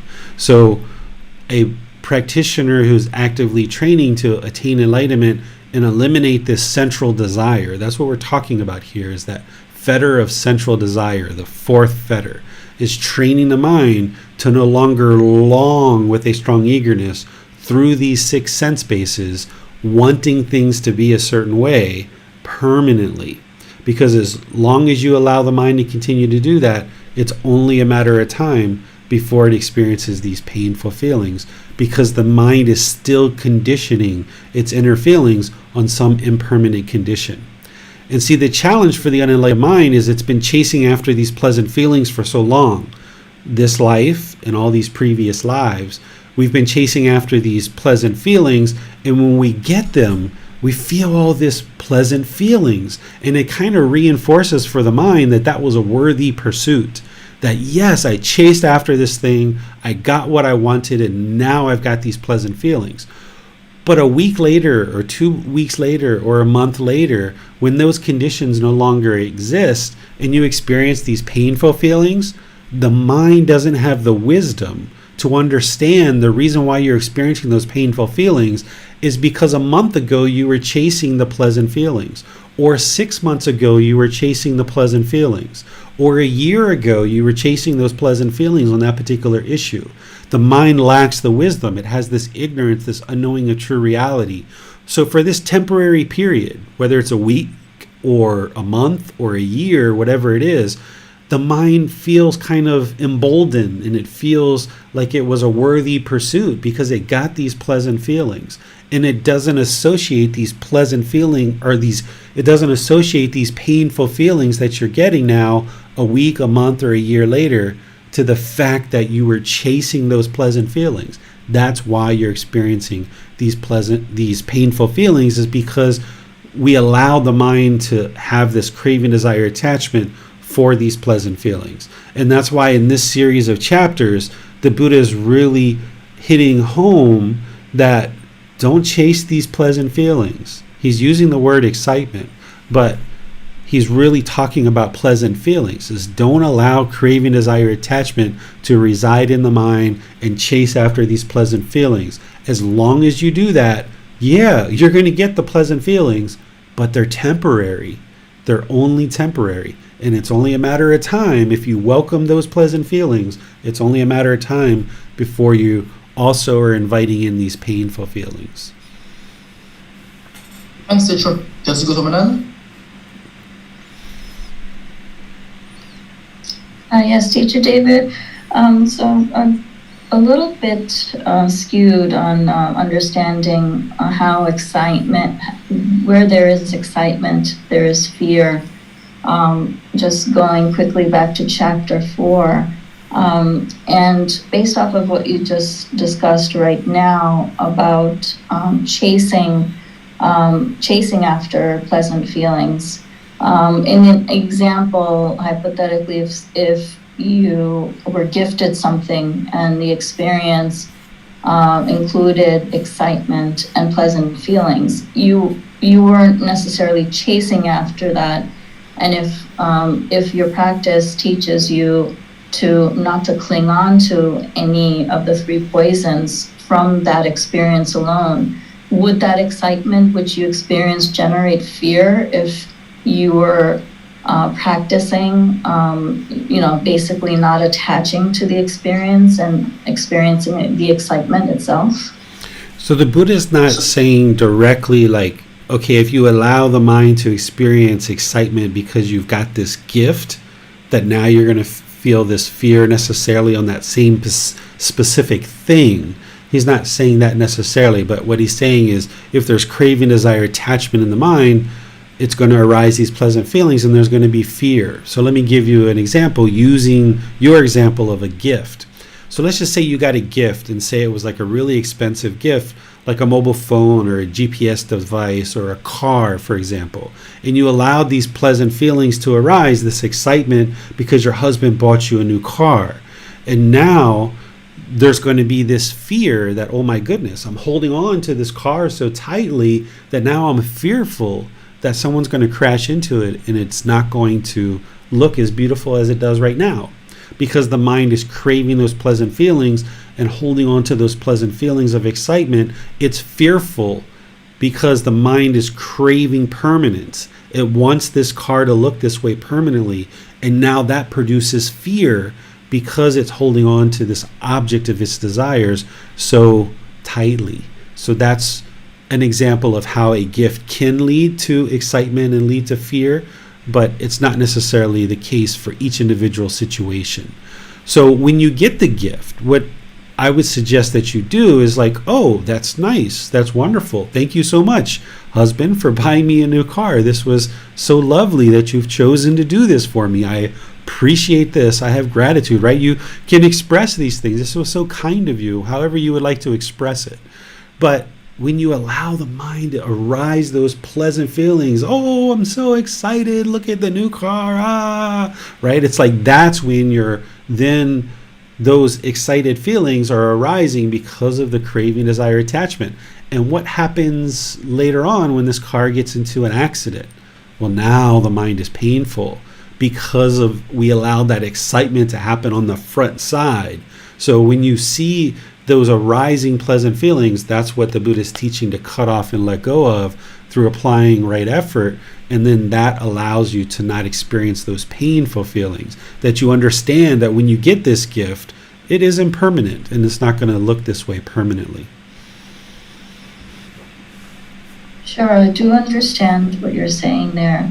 If I may reference that the gifted item was actually, in this case, it was a sort of a magic show, which was a 2-hour magic show that was gifted. And as I accepted the gift, as I was sitting there in the audience, we experienced 2 hours of this show.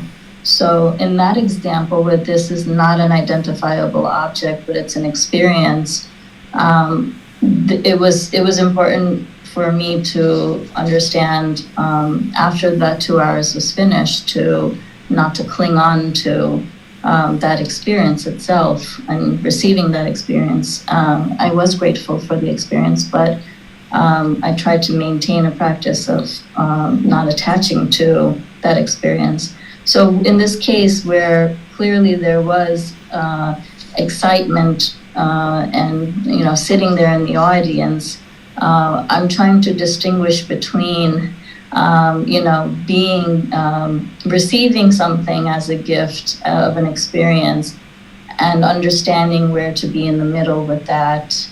Would it be that the end of that experience, I sort of cut off the attachment to that? Is that how the practice would be beneficial for me?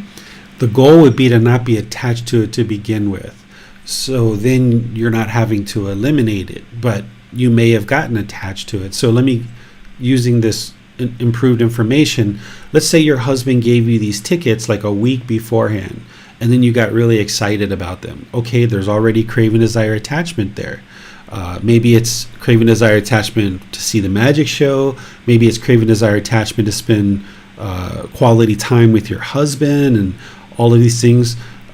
Maybe it's a certain restaurant he's going to take you to before the show. Who knows, right? There's many different things that it could be there.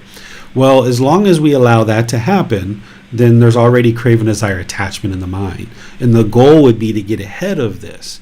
And if he gave you this gift like a week beforehand, then this is where the fear comes in. That now if the mind's so excited about this event, then there's this fear that, oh, maybe we're not going to be able to go, right? If there's a flat tire, or if there's some complication, or if you're on your way there and there's a big traffic jam and you can't get to the destination, then there's this fear and the stress that the Buddha talks about that arises because of it.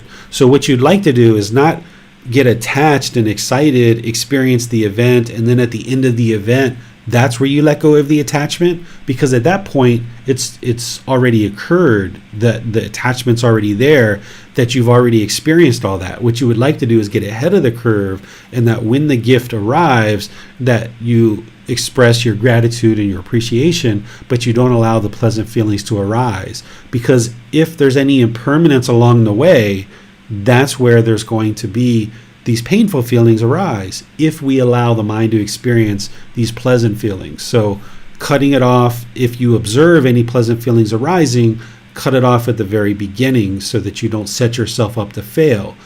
Over time, as the mind gets more and more trained, it won't have craving, desire, attachment. It'll just know when you get the gift, oh great, this is wonderful, appreciate the gift. But early on, and as you're making your way to enlightenment, you're going to have the arising of pleasant feelings because there is craving, desire, attachment there. But the more you train the mind to not do this, then it won't do it in the future. It'll just happen that you'll get the gift and you'll just appreciate the gift and you'll practice non-attachment.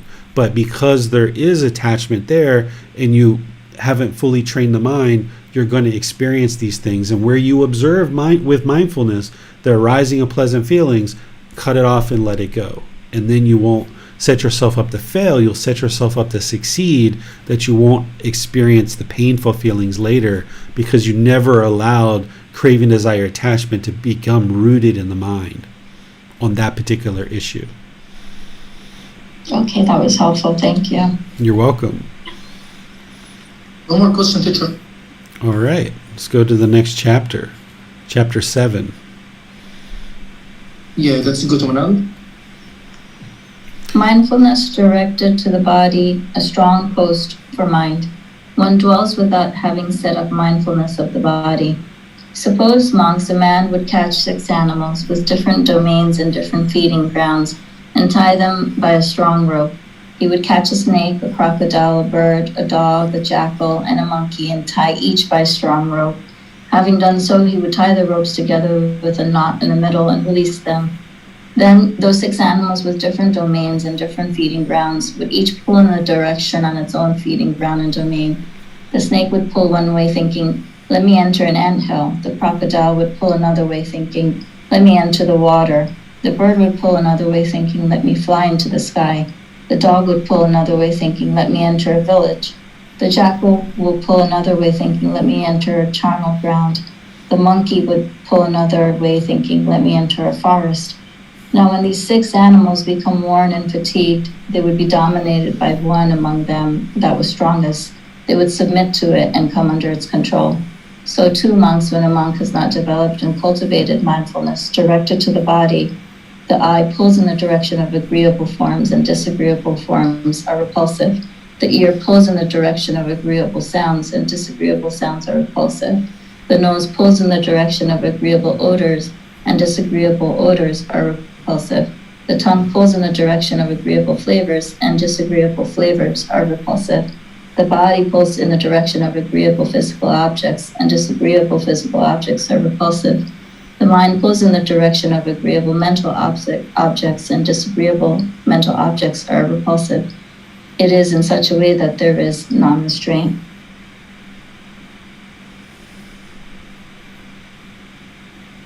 Okay, is that all you got there, Manal?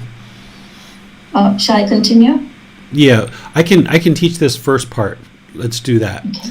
So here what the Buddha is describing is he's essentially everything else that we've been talking about this class, he's now using a simile, right? He's talking about how the mind being unrestrained, that it's going to pull through these 6 sense bases.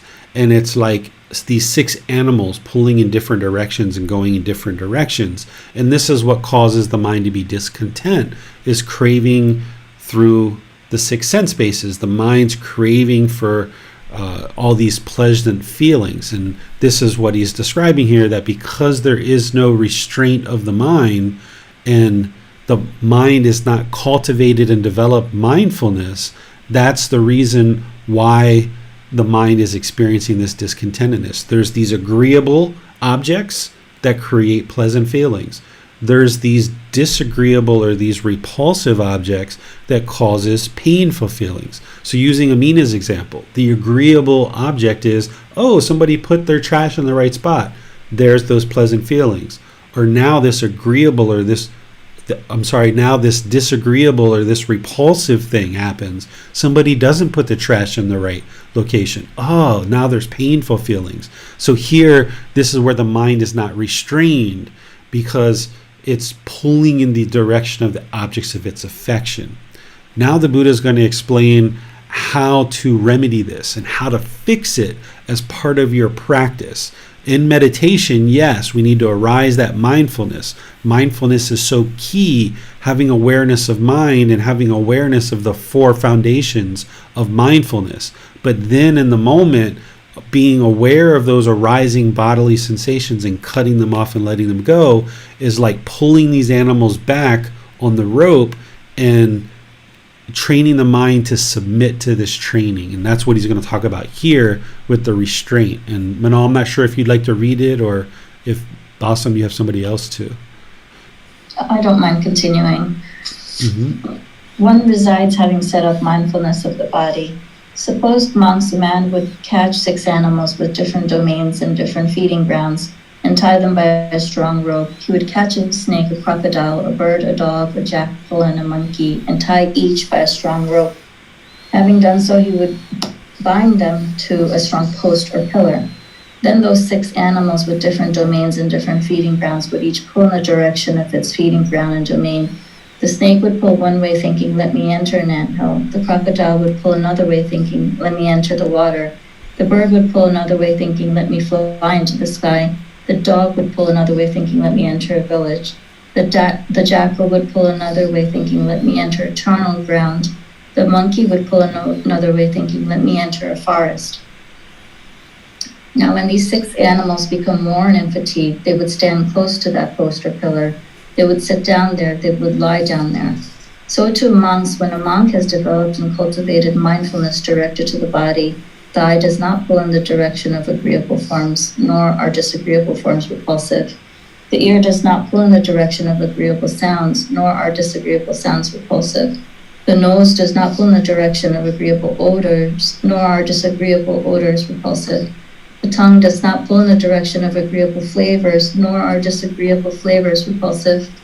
The body does not pull in the direction of agreeable physical objects, nor are disagreeable physical objects repulsive.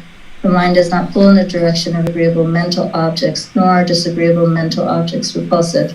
It is in such a way that there is restraint. A strong post or pillar, this, monks, is a designation for mindfulness directed to the body. Therefore, monks, you should train yourself thus. We will develop and cultivate mindfulness directed to the body, make it our vehicle, make it our basis, stabilize it, exercise ourselves in it, and fully perfect it. Thus should you train yourselves. Okay, thank you, Manal. So this first one that Manal read, the Buddha is explaining this analogy or this simile where there's these 6 animals pulling in opposite directions, and there's this knot where in the middle they're all tied together, right? Having done so, he would tie the ropes together with a knot in the middle. And now these 6 animals are kind of roaming about, pulling in opposite directions, and there's no restraint, right? They're just all pulling in opposite directions. The mind isn't restrained. The animals are not restrained. But now he's talking about this mindfulness directed to the body, developing these 4 foundations of mindfulness and understanding that these bodily sensations are going to arise in the body before the pleasant feelings and before the painful feelings and before the feelings that are neither painful nor pleasant. Tapping into those bodily sensations, now the practitioner can take active steps to then cut that off and let it go. This is how you get ahead of the curve, that when you get those tickets to the magic show, or you see that person put the trash away in the right location, and you feel those bodily sensations starting to arise because there's some pleasant feelings the mind's getting ready to have because of the craving, desire, attachment in the mind. When you feel that little tingling or whatever it is of those bodily sensations of the pleasant feelings arising, you cut that off and let it go. And that's how you let go and eliminate craving, desire, attachment in the moment. Same thing with painful feelings. There's going to be some bodily sensation associated with sadness or anger or frustration and these other things. This is the mindfulness of the body, mindfulness, awareness of the bodily sensations. And when you're aware of these and you've developed this in meditation through breathing mindfulness meditation, and then you see it and observe it outside of meditation, the Buddha says this is like binding the animals to a strong pillar or post. There's now this stability in the mind that you're aware of these arising discontent feelings. And now when the animals pull in certain directions, instead of them just roaming about and being able to roam wherever they would like because they're unrestrained, now the mind is restrained with this strong pillar or post. And now you use those bodily sensations to be that strong pillar or post. And when you do, as you train the mind like this more and more, just like these animals become worn out and fatigued, the mind does the same thing. Because as the animals are pulling and pulling and pulling, and they can't pull each other because they're attached to this post or pillar, they're going to get to the end of that rope and they're going to yank back and yank back and yank back. Eventually the animal's going to get fatigued and they're going to sit down there. They will lie down there, right? They're going to just become fatigued and stay right there. They're no longer going to pull in the direction of the objects of their affection. The unenlightened mind does the same thing. As it's pulling in the direction of the objects of its affection, with mindfulness directed at the body, you observe the arising pleasant feelings or the arising painful feelings or the feelings that are neither painful nor pleasant. You observe those bodily sensations and you yank the mind back. You cut those off and yank the mind back and yank it back and yank it back. And you do this repeatedly over and over and over again throughout your days, your weeks, your months. And over time, the mind gets fatigued that every time it pulls through the eyes, you yank it back. Every time it pulls through the ears or the nose, the tongue, the body, or the mind, as it's longing for these different objects, you observe that with mindfulness and you pull it back. And the mind gets fatigued. And eventually, it just sits down there. It lies down there. It resides in the middle. And it no longer pulls in the direction of the objects of its affection because you've trained the mind. Every time you pull, I'm going to pull you right back. And the mind gets worn out. And that's why it eventually just resides in the middle. This is why someone who's really deeply training their mind in meditation or outside of meditation can oftentimes become very tired and very fatigued because it's a lot of work. When you're meditating and when you're applying this training, it's a lot of work, it's a lot of effort. And that's why during meditation, you're not just relaxing and zoning out, you're applying the work that as the mind longs through these sense spaces, you cut it off, let it go, and bring the mind back. But the benefit of this is now the mind won't be repulsed by these disagreeable objects, and it also won't arise these pleasant feelings by these agreeable objects, because the mind will be restrained. It has this restraint, this discipline that you've applied to the mind. You now have this discipline, which is this strong pillar or post, which is mindfulness directed at the body. That's the restraint. So as you observe these arising bodily sensations, cut off the discontentedness and bring the mind back to the middle. And that's why the Buddha says, okay, train yourselves, develop and cultivate mindfulness directed at the body, make it our vehicle, make it our basis, stabilize it, exercise ourselves in it, and fully perfect it. Thus train yourselves. So you've got to get really, really good at observing those bodily sensations before any discontented feelings arises in the mind. There's going to be preceding these bodily sensations are going to be preceding that. And that's how you really get control over the mind, and you discipline the mind and use that as your strong pillar or post. So what questions do you guys have here? No question at this time, teacher.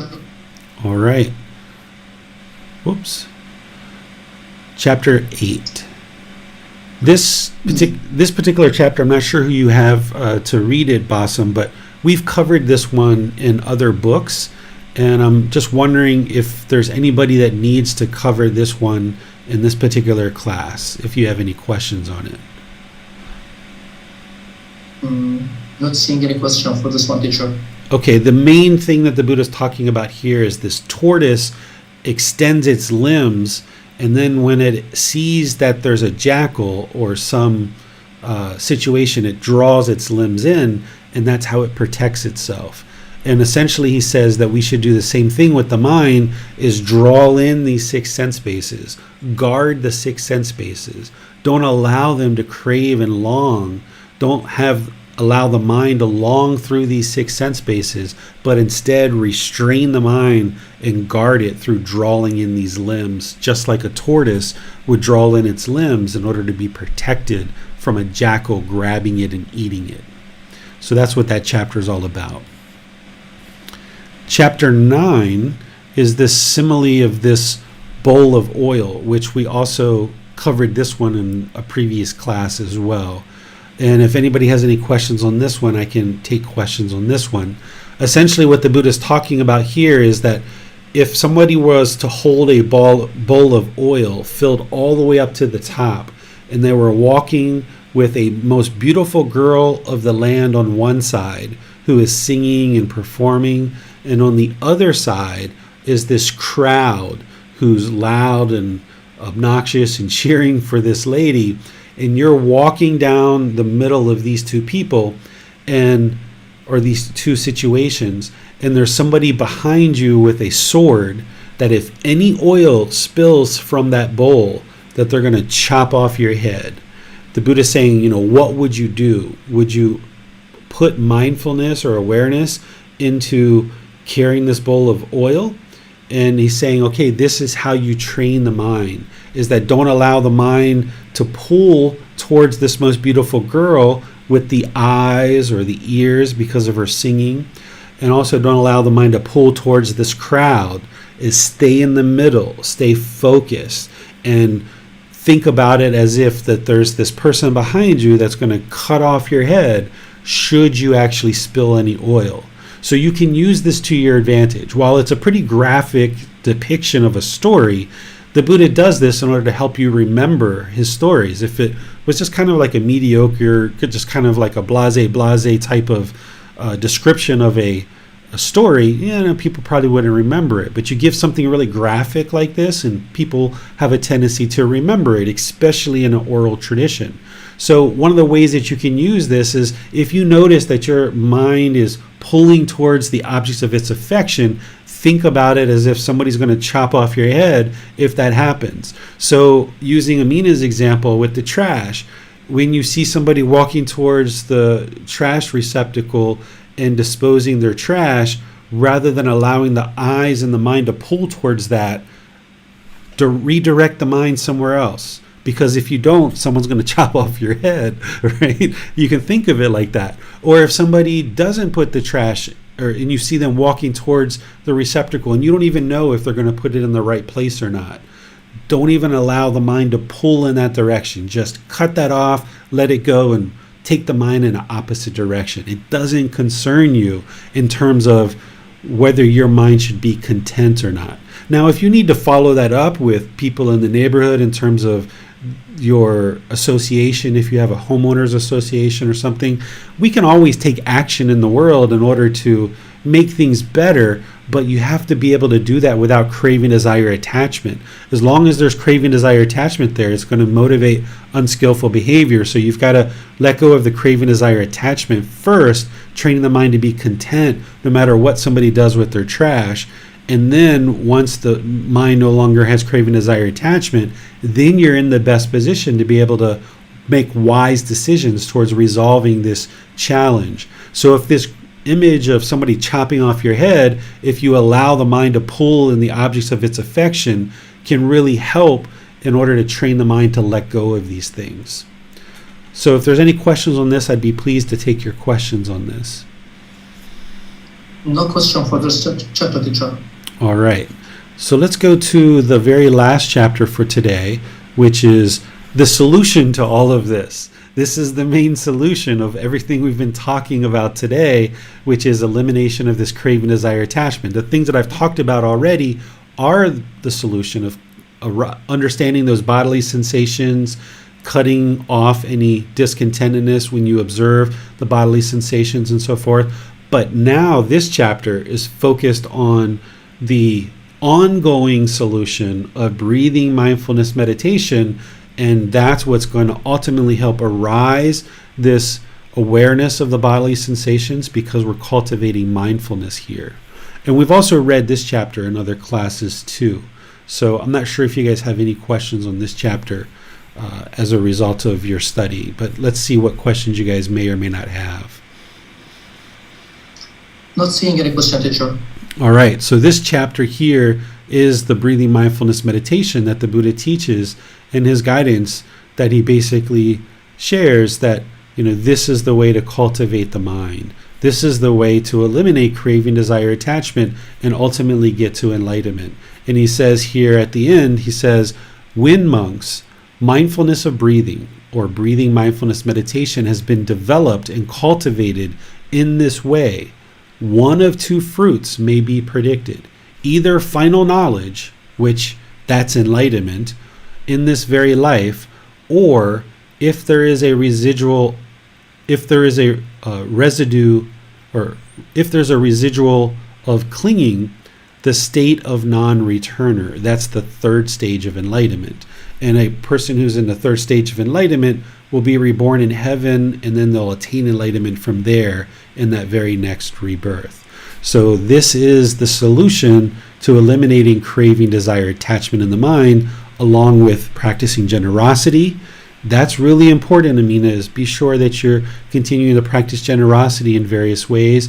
And then for all of us, we need to be practicing generosity. Even a Buddha himself, who's already perfectly, fully enlightened, they're going to be practicing generosity on a regular basis. What do you think he did with 45 years of his life? He helped other people for 45 years. An enormous practice of generosity, giving up any worldly pursuits that he might have had, and instead invested his time, effort, energy, and resources into helping other people learn this path. So even a Buddha who's already fully, perfectly enlightened is going to be practicing generosity. So that's very important, to eliminate craving, desire, attachment, and any selfishness where the mind wants to hold on to things. And it's breathing mindfulness meditation and generosity, which is the generalized training that leads to the elimination of craving, desire, attachment, which leads to the elimination of discontentedness, which leads to the elimination of rebirth or existence in the cycle of rebirth. So all of these things are dependent on each other. And then when you have this mindfulness, this awareness of bodily sensations, you apply right effort in the moment, that when you're observing the arising of bodily sensations, cut off and let go of anything that's arising in the mind and maintain that middle. Guard the sense spaces and maintain that middle, as if somebody's going to cut off your head if you don't maintain this middle way. Any questions on anything we covered in today's class? No question, teacher. All right. Well, it's been a wonderful discussion to share these teachings with you guys and kind of show you the connections and how the chapters are laid out within the book. And as you're reading, you might actually see some of these connections yourself. And the book is laid out in a particular way to gradually build your wisdom. Not only is the first book that I wrote, the volume 1, laid out that way, but the other volumes are laid out that way too, where one chapter essentially leads to the next and helping you to build your wisdom so that you can then make wiser and wiser choices about your training. So remember that if you keep with that breathing, mindfulness, meditation, and generosity on an ongoing basis, keep with the loving kindness meditation and practicing loving kindness in daily life, and arising this wisdom by learning and practicing in these classes, the condition of the mind is going to gradually improve, but it's going to take time.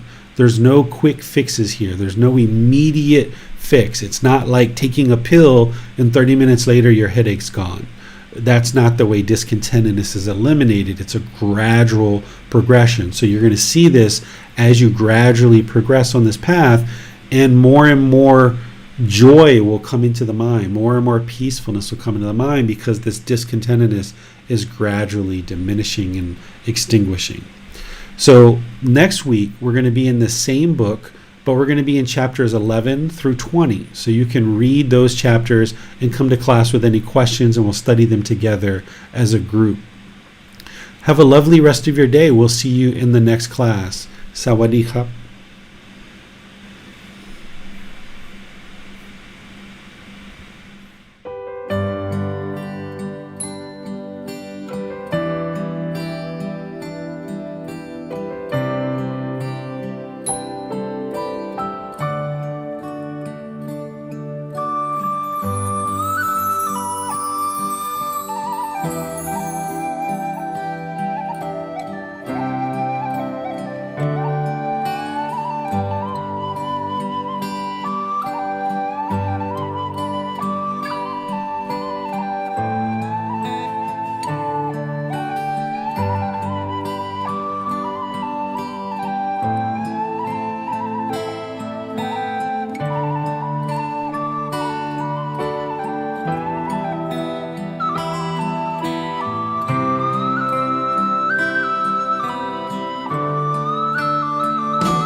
Thank you again for watching. Enjoy your meditation.